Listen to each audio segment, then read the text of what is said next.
Olá, turma, tudo bem?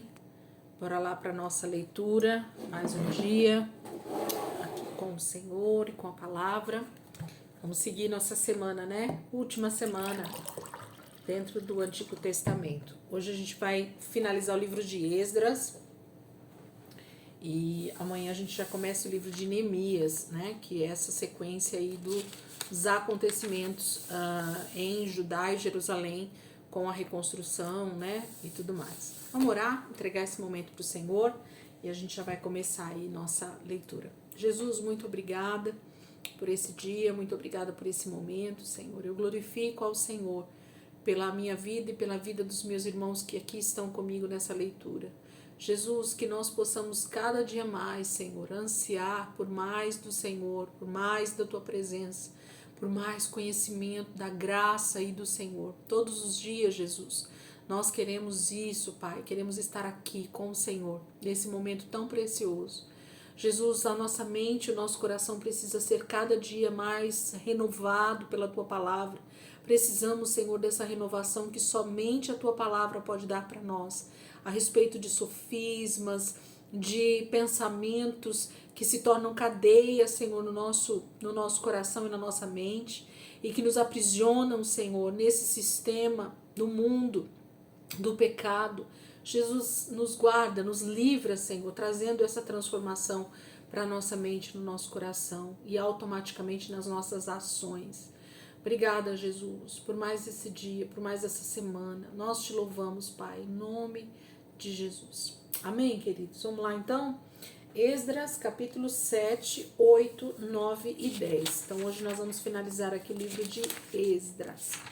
Amém? Capítulo 7 diz assim: aqui está uma relação do registro da família de Esdras, que viajou da Babilônia para Jerusalém durante o reinado de Ataxerxes, rei da Pérsia. Esdras era filho de Seraías, Seraías era filho de Azarias, Azarias era filho de Ilquias, Ilquias era filho de Salum, Salum era filho de Zadok, Zadok era filho de Aitube, Aitube era filho de Amarias, Amarias era o filho de Meraiote, Meraiote era o filho de Zeraías, Zeraías era o filho de Uzi, Uzi era filho de Buque, Buque era o filho de Abissua, Abissua era filho de Finéias, Finéias era filho de Eleazar, Eleazar era filho de Arão, o sumo sacerdote. Como chefe religioso judeu, Esdras era bem conhecedor das leis de Moisés, dadas pelo Senhor, o Deus de Israel. Ele pediu para voltar a Jerusalém e o rei lhe deu permissão e concedeu tudo o que ele tinha pedido, pois o Senhor, o seu Deus, estava abençoando Esdras. Muitos do povo e também dos sacerdotes, levitas, cantores, porteiros e servidores do templo viajaram com ele para Jerusalém no 7º ano do reinado de Ataxerxes. Esdras chegou a Jerusalém no 5º mês do 7º ano desse reinado. No primeiro dia do primeiro mês, ele começou a sua jornada e chegou a Jerusalém no primeiro dia do 5º mês, pois a boa mão do seu Deus estava sobre ele. Esdras tinha decidido estudar a lei do Senhor e a obedecer a essas leis e ensinar os seus mandamentos aos israelitas. O rei Ataxerxes deu esta carta a Esdras, ao sacerdote estudioso dos mandamentos de Deus para Israel.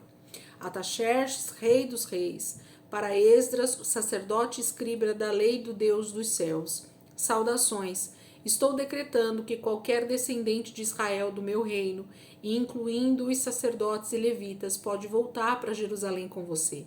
Eu e meu conselho dos 7, por meio deste decreto, determinamos que você leve para Judá e Jerusalém uma cópia da lei de Deus para ver se a lei do seu Deus está sendo obedecida. Também lhe damos a incumbência de levar consigo para Jerusalém a prata e o ouro que apresentamos como oferta ao Deus de Israel, para o templo em Jerusalém.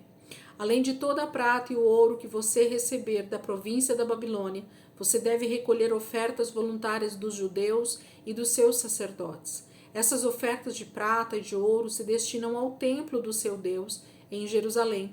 As ofertas devem ser usadas, antes de tudo, para a compra de novilhos, carneiros, cordeiros e para as ofertas de cereais e de bebidas. Tudo isso será oferecido sobre o altar do templo do seu Deus, quando você chegar a Jerusalém. Ouro e a prata que sobrarem podem ser usados de qualquer outro modo que você e seus irmãos acharem de acordo com a vontade do seu Deus. E leve consigo os vasos de ouro e os outros utensílios que estamos dando para o templo do seu Deus em Jerusalém. Se você precisar de mais dinheiro para a construção do templo ou para atender a qualquer necessidade semelhante, pode requisitar dos fundos do Tesouro Real. Eu, o rei Ataxerxes, envio este decreto a todos os tesoureiros do território situado a oeste do rio Eufrates. Vocês devem dar a Esdras tudo quanto ele requisitar de vocês, pois ele é sacerdote e escriba da lei do Deus dos céus, até a quantia de 3,5 toneladas de prata, 100 tonéis de trigo, 10 barris de vinho, 10 barris de azeite de oliva e sal à vontade. E qualquer coisa mais que o Deus dos céus exigir, que se atenda prontamente para o templo do Deus dos céus, pois não queremos correr o risco de ter a ira de Deus contra o império do rei e dos seus filhos. Eu também decreto que nenhum sacerdote, levita, cantor, porteiro, servidor do templo ou outro trabalhador no templo de Deus seja obrigado a pagar impostos de qualquer tipo. E você, Esdras, deve usar a sabedoria que Deus lhe deu para escolher e nomear juízes e outros oficiais para governarem todo o povo do território ao oeste do rio Eufrates. Se eles não estiverem familiarizados com as leis do seu Deus, você deve ensiná-los. Qualquer indivíduo que se recusar a obedecer à lei do seu Deus e à lei do rei deve ser imediatamente castigado com a morte, ou com a expulsão do país, ou o confisco dos bens, ou com a prisão. Louvado seja o Senhor, o Deus de nossos pais, que pôs no coração do rei o desejo de honrar o templo do Senhor em Jerusalém. E louvemos a Deus por demonstrar tal misericórdia para comigo ao honrar-me perante o rei, seu conselho e perante todos os seus oficiais poderosos. Recebi forças para esta missão da parte do Senhor, o meu Deus, que estava comigo, e convenci alguns dos líderes de Israel para voltarem comigo para Jerusalém. Gente, é maravilhoso, né? A gente lê um texto como esse, vendo como a fidelidade do Senhor, ela começa desde a genealogia aqui de Esdras, que vem da família de Arão e que nesse momento pode estar voltando para Jerusalém e dando continuidade no trabalho dos levitas e dos sacerdotes, e em como o rei Ataxerxes, esse rei da Pérsia, o esposo, né, de Ester, ele se compadece, ele olha para Esdras e para o povo de Israel com compaixão, com liberalidade, né? E ele libera todos que quiserem voltar para Jerusalém. E ainda oferta uma grande quantia de ouro, de prata, de azeite e de tudo que eles necessitariam para essa obra. Eu vejo um texto desse, me alegra demais. Capítulo 8. São estes os nomes dos chefes de grupos de famílias que me acompanharam desde a Babilônia a Jerusalém, durante o reinado de Ataxerxes. Peraí, gente. Dos descendentes de Finéias, Gerson; dos descendentes de Tamar, Daniel; dos descendentes de Davi, Atuz; dos descendentes de Secanias; dos descendentes de Parós, Zacarias, e com ele foram registrados 150 homens; dos descendentes de Paate, Moabe, Elioenai, filho de Zeraías, e com ele 200 homens; dos descendentes de Zatu, Secanias, filho de Jeaziel, e com ele 300 homens; dos descendentes de Adim, Ebed, filho de Jonatas, e com ele 50 homens; dos descendentes de Elão, Jesaías, filho de Atalias, e com ele 70 homens; dos descendentes de Cefatias, Zebadias, filho de Micael, e com ele 80 homens; dos descendentes de Joabe, Obadias, filho de Jeiel, e com ele 218 homens; dos descendentes de Bani, Selomite, filho de Josifias, e com ele 160 homens; dos descendentes de Bebai, Zacarias, filho de Bebai, e com ele 28 homens; dos descendentes de Azigade, Joanã, filho de Catã, e com ele 110 homens; dos descendentes de Adonicão, Elifelete, Jeiel e Semaías, e com ele 60 homens. Eles chegaram algum tempo mais tarde. Dos descendentes de Bigvai, Utai, Zabude, e com ele 70 homens. Eu, Esdras, reuni todos perto do canal de Avá e ali ficamos acampados por 3 dias, enquanto eu examinava cuidadosamente a lista das pessoas e dos sacerdotes que haviam chegado. Verifiquei que não veio nenhum levita conosco. Por isso mandei chamar Eliezer, Ariel, Semaías, Eunatã, Jaribe, Eunatã, Natã, Zacarias e Mesulão, os líderes levitas, e também mandei chamar Joiaribe e Eunatã, que eram homens sábios, e os enviei a Ido, o líder dos judeus em Casífia, para pedirem a ele e a seus irmãos e aos servidores do templo que nos enviassem sacerdotes para o templo de Deus em Jerusalém. E Deus foi bom. Ele nos mandou um homem extraordinário chamado Serebias, juntamente com 18 de seus filhos e irmãos. Ele era descendente de Mali, filho de Levi e neto de Israel. Deus também enviou Asabias e Jesaías, descendentes de Merari, com 20 de seus filhos e irmãos, e 220 servidores do templo. Os servidores do templo eram assistentes dos levitas, um grupo que Davi e os seus oficiais haviam formado para ajudar os levitas. Esses 220 homens estavam todos registrados por nome. Então determinei um jejum enquanto estávamos junto ao canal de Avá, de maneira que humildemente pedíssemos ao nosso Deus para que ele nos desse uma boa viagem e nos protegesse, como também a nossos filhos e nossos bens. Fiquei com vergonha de pedir ao rei que nos enviasse soldados e cavalaria para nos acompanhar e proteger dos inimigos ao longo do caminho. Além disso, havíamos falado ao rei que a mão bondosa do nosso Deus protegeria todos os que adoravam o Senhor e que o seu poder e a sua ira estariam contra todos que o abandonassem. Assim, jejuamos e pedimos a Deus que nos protegesse, e ele atendeu a nossa oração. Depois nomeei 12 chefes dos sacerdotes, Serebias, Asabias e outros 10 sacerdotes, e pesei diante deles a prata, o ouro, os vasos de ouro e os outros objetos que o rei e seu conselho, os magistrados e o povo de Israel haviam doado para o templo de Deus. Pesei e entreguei a eles 22.750 quilos de prata, 3 toneladas e meio de utensílios de prata, 3 toneladas e meio de ouro, 20 vasos de ouro, cada um pesando 8,5 quilos. Também havia 2 lindas peças de bronze, que eram tão valiosas como o ouro. Eu mesmo consagrei esses homens ao Senhor, e depois consagrei os utensílios. A prata e o ouro são ofertas voluntárias ao Senhor, o Deus de nossos antepassados. Guardem bem esses tesouros, até que cheguem às salas do templo do Senhor em Jerusalém, e pesem diante dos chefes dos sacerdotes, dos levitas e dos líderes do povo de Israel. Então os sacerdotes e os levitas receberam a prata, o ouro e os utensílios sagrados, para levar tudo ao templo do nosso Deus em Jerusalém. No 12º dia do 1º mês, partimos do canal de Avá e fomos para Jerusalém. E a mão do nosso Deus nos protegeu e nos salvou do ataque inimigo e dos bandidos pelo caminho. Desse modo, finalmente chegamos a salvo em Jerusalém e descansamos 3 dias. No 4º dia, pesamos a prata, o ouro e os utensílios sagrados no templo do nosso Deus. A pesagem foi feita por Meremote, filho do sacerdote Urias. Estavam com ele Eleazar, filho de Finéias, e os levitas Josabade, filho de Jesua, e Noadias, filho de Binui.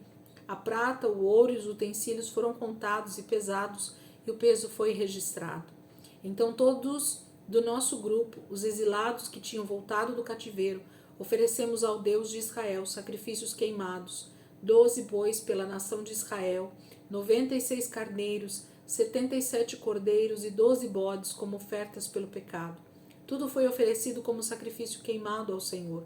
Os decretos do rei foram entregues ao representante dele e aos governadores de todas as províncias situadas a oeste do rio Eufrates, que ajudaram na reconstrução do templo de Deus. Aqui a gente tem parte de genealogia, né? E parte de uma maneira com que eles se comportaram, né? De como Esdras tentou ser o mais fiel possível, né? Em entregar os utensílios que eles receberam como ofertas, em chegar até Jerusalém, guardados pelo Senhor, em não buscar o auxílio da Pérsia, em serem guardados nessa viagem. Isso tudo tem a ver com dar honra ao Senhor, porque é Ele realmente que cuida de nós e tudo mais. Capítulo 9. Acabadas estas coisas, os líderes vieram dizer-me: muitos do povo de Israel e até mesmo alguns dos sacerdotes e levitas não ficaram separados dos povos vizinhos e das práticas horríveis dos cananeus, dos heteus, dos ferezeus, dos jebuseus, dos amonitas, dos moabitas, dos egípcios e dos amorreus. Os homens de Israel casaram-se com mulheres dessas nações pagãs e as tomaram por esposas de seus filhos. Dessa maneira, o povo santo de Deus se misturou através desses casamentos mistos, e os líderes e oficiais foram os primeiros a se tornarem infiéis. Quando ouvi isso, fiquei tão chocado que rasguei a minha túnica e o meu manto, arranquei os cabelos da cabeça e da barba e me assentei completamente desorientado. Então todos os que tremiam diante das palavras do Deus de Israel se assentaram comigo por causa da infidelidade dos exilados. E eu permaneci assentado, atônito, até o sacrifício da tarde. Quando chegou a hora do sacrifício da tarde, eu me levantei e saí da minha humilhação perante o Senhor. Então me ajoelhei para orar, ainda com as minhas roupas rasgadas, e levantei as mãos para o Senhor, o meu Deus, e clamei: ó meu Deus, estou envergonhado e humilhado e não tenho coragem de levantar o meu rosto para o Senhor, meu Deus, porque os nossos pecados cobrem a nossa cabeça e nossa culpa é ilimitada como os céus. Toda a nossa história tem sido uma história de pecado. É por isso que nós, nossos reis e nossos sacerdotes, fomos mortos à espada, fomos ao cativeiro, fomos roubados e humilhados, exatamente como se vê hoje. Mas agora nos foi concedido um momento de paz, pois o Senhor, o nosso Deus, foi misericordioso e permitiu que alguns poucos de nós voltássemos de nosso exílio para Jerusalém. O Senhor está nos dando um lugar seguro neste santo lugar para iluminar os nossos olhos e nos dar um pouco de alívio em nossa escravidão e uma nova vida. Porque fomos escravos, mas por isso do seu amor e misericórdia, o nosso Deus não nos abandonou na escravidão. Pelo contrário, ele fez com que os reis da Pérsia fossem favoráveis a nós. Eles chegaram mesmo a ajudar-nos a reconstruir o templo de nosso Deus e nos deram Jerusalém como uma cidade rodeada de muros em Judá, dando-nos nova vida. E agora, ó nosso Deus, o que podemos dizer depois de tudo isso? Porque, uma vez mais, nós abandonamos os mandamentos que o Senhor nos deu por meio dos seus servos, os seus fiéis profetas, quando o Senhor disse: a terra que vocês vão possuir está completamente profanada pelas práticas terríveis dos povos que vivem lá. De uma extremidade até a outra, ela está cheia de abominação e corrupção. Portanto, não deixem que suas filhas se casem com os filhos daquela gente, e não deixem que os seus filhos se casem com as filhas deles. Jamais procurem o bem-estar e a paz desses povos. Somente dessa maneira vocês serão fortes e desfrutarão os bons frutos produzidos por esta terra e deixarão para os seus filhos como uma herança para todo sempre. Agora, depois de tudo nos aconteceu por causa da nossa maldade e por causa da nossa grande culpa, apesar de sermos castigados muito menos do que merecíamos, ó Deus, mesmo assim o Senhor permitiu que alguns de nós voltassem. Quebramos os seus mandamentos outra vez e nos casamos com pessoas desses povos que praticam esses atos horríveis. Certamente a sua ira nos destruirá agora e nem mesmo este pequeno resto irá escapar.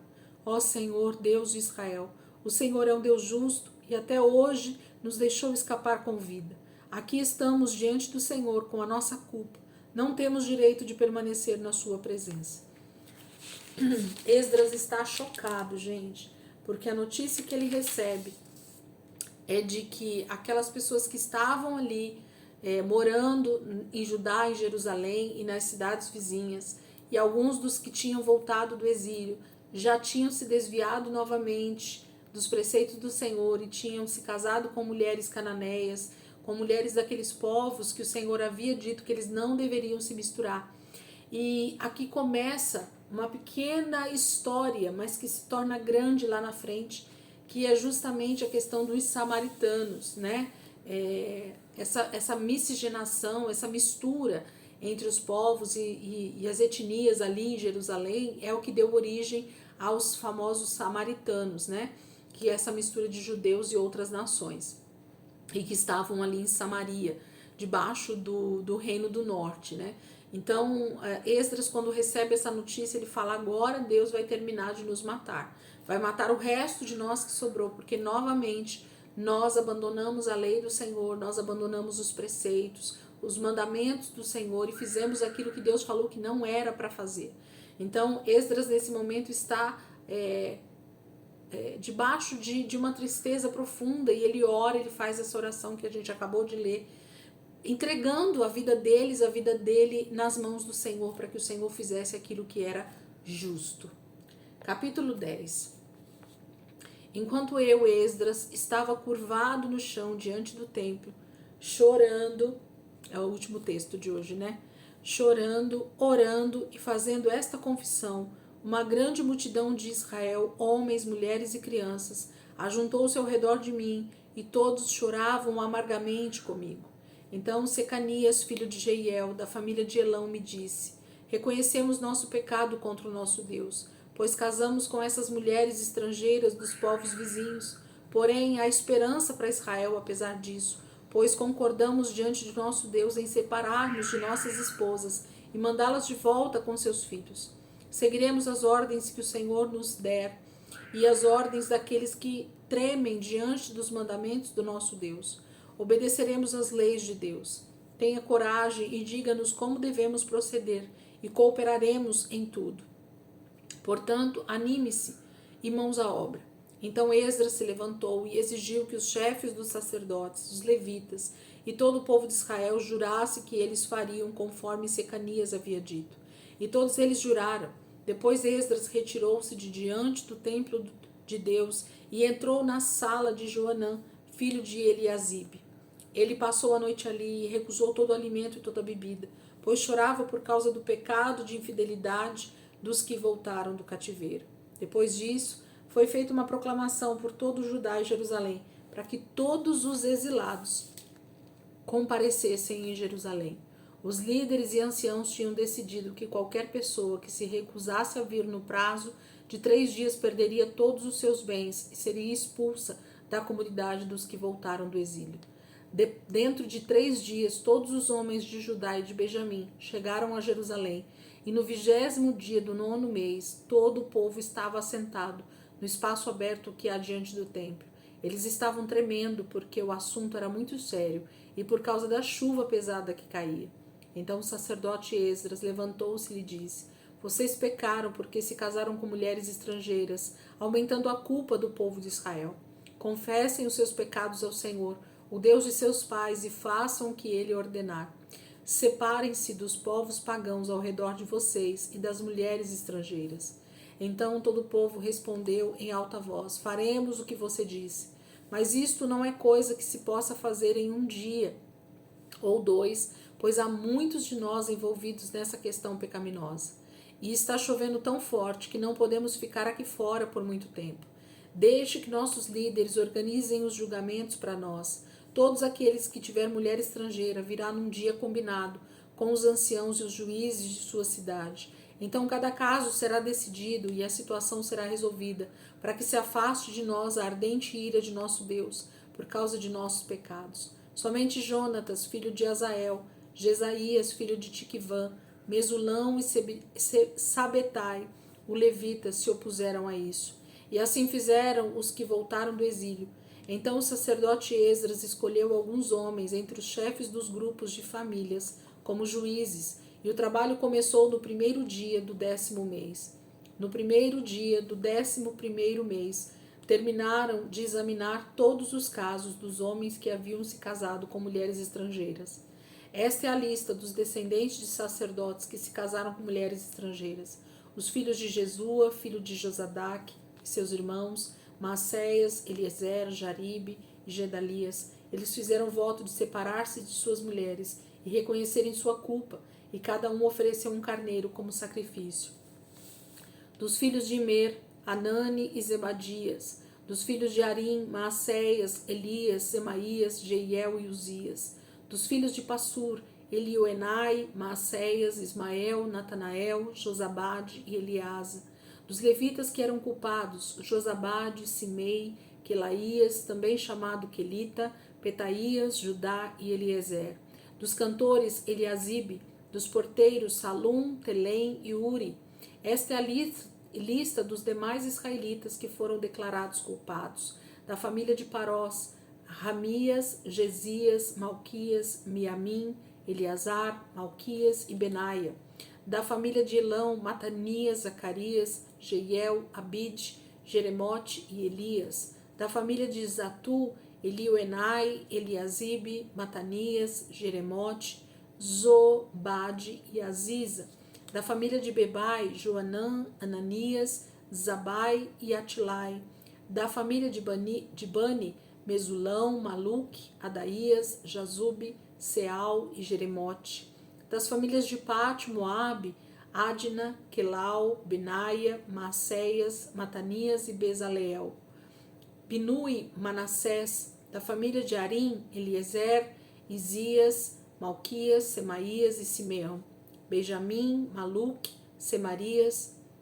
Da família de Rassum, Matanai, Matatá, Zabade, Elifelete, Jeremai, Manassés e Simei. Da família de Bani, Madai, Anrão, Uel, Benaia, Bedias, Quelui, Vanias, Meremote, Eliasibe, Matanias, Matenai, Jassai, Bani, Binui, Simei, Selemias, Natã, Adaías, Maquinadibai, Sassai, Sarai, Azariel, Selemias, Semarias, Salum, Amarias e José. Da família de Nebo, Jeiel, Matitias, Zabade, Zebina, Jadai, Joel e Benaia. Cada um desses homens tinha mulheres estrangeiras e muitos tiveram filhos com essas mulheres. O livro termina assim, né, gente? Cada um desses homens tinha mulheres estrangeiras e muitos tiveram filhos com essas mulheres. Eu esqueci de olhar aqui, né, que já tinha acabado, eu pensei que tinha alguns versículos ainda.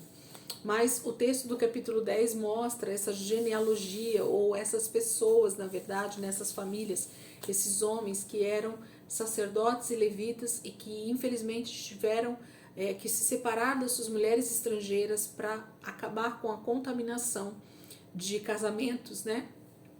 Que era naquele momento abominável aos olhos do Senhor, porque eles estariam se contaminando mesmo, né?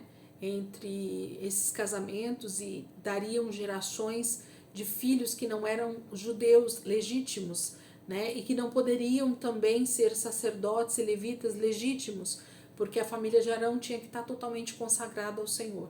Então, os divórcios aqui eles são necessários para que houvesse uma consagração real desses levitas e desses sacerdotes, para dar continuidade nas famílias dos levitas e no trabalho do templo do Senhor. Então, Deus traz essa limpeza nesse momento, permite essa limpeza para que haja continuidade nos trabalhos do templo. Amém, queridos? Que vocês possam, então, aí meditar um pouquinho mais, se vocês quiserem, nesses capítulos que a gente leu hoje. Geralmente essas leituras de nomes, o pessoal quer pular, não pule, leiam, aprendam a ler os nomes, inclusive, aqui dos textos bíblicos, para que quando você precisar ler esses nomes diante de alguém, fique mais fácil a pronúncia, né? Geralmente o pessoal nem gosta de ler esses textos na igreja ou em qualquer outro lugar, para não ter que ler esses nomes difíceis, tá bom, gente? Deus abençoe, ótima terça-feira para vocês. Amanhã, quarta-feira, a gente começa o livro de Neemias, nós vamos virar a página aqui e começar o livro de Neemias amanhã. Livro maravilhoso também, de um homem que teve um propósito de vida maravilhoso sobre a vida dele. Amém? Deus abençoe e até amanhã, se Deus quiser.